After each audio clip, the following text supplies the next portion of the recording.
नमस्कार मंडळी, आता आपण आलो आहोत देवगडच्या विंडमिल गार्डनकडे। हा जो स्पॉट जो आहे तो आम्हाला प्रगट लोके हे जे ब्लॉगर आहे त्यांच्याकडनं ऐकण्यात आलं होतं। त्यांनी एकदा व्हिडिओ टाकलेली होती आणि हा स्पॉट एवढा सुंदर आहे की म्हणजे दिलच्या आता याचा तो गोव्यातला अगवाडा फोर्टला पण मागे टाकेल, एवढं सुंदर दृश्य आहे। हे बघा, एका साईडला फुल बीच आहे, सुंदर बीच आहे आणि एका साईडला या पवनचक्क्या आहे। म्हणजे असं दृश्य तुम्हाला हार्डली कुठेतरी इंडियात बघायला मिळेल। आता आपण एंटर करू।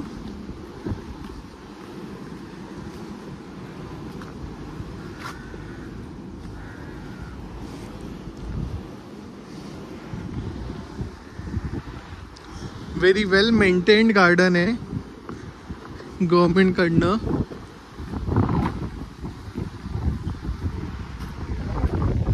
आणि इकडनं खाली जायला पण रस्ता, इनफॅक्ट बीच वरती बीच पण तुम्ही पाहू शकता किती क्लीन आहे।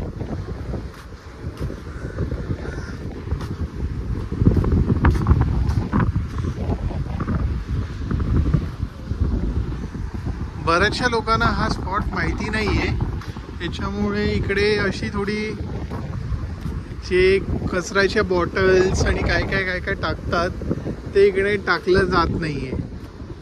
आणि असंच असू दे, कारण काय होतं, बाकीच्या राज्यातली लोक येतात आणि सगळे फुल घाण करून टाकतात दुसऱ्या शहरांमधनं, त्यांना कळत नाही कसं राहायचं ते।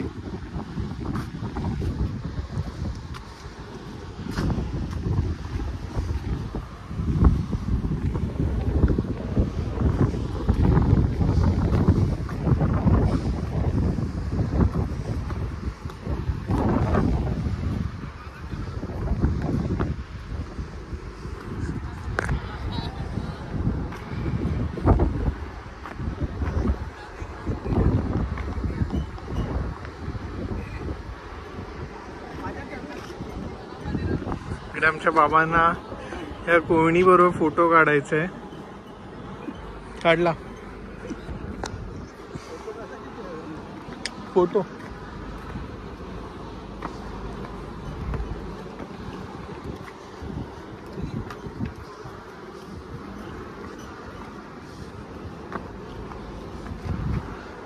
खाली उतरूया ओ बाबा।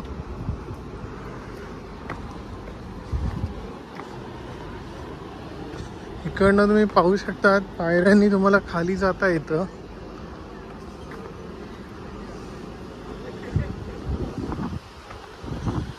हे पहा, येवा कोंकण आपलं जसा म्हणतात ना, ते ह्यालाच म्हणतात।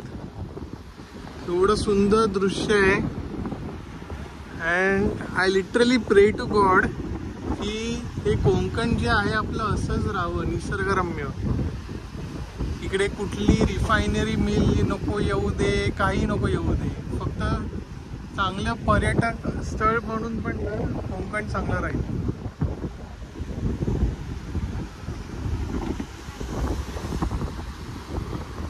म्हणतात ना, कोकण ही भूमी जी आहे ही परशुरामाच्या तपश्चर्याने प्राप्त झालेली आहे। तर या भूमीला सांभाळून ठेवणं हे आपलं काम आहे।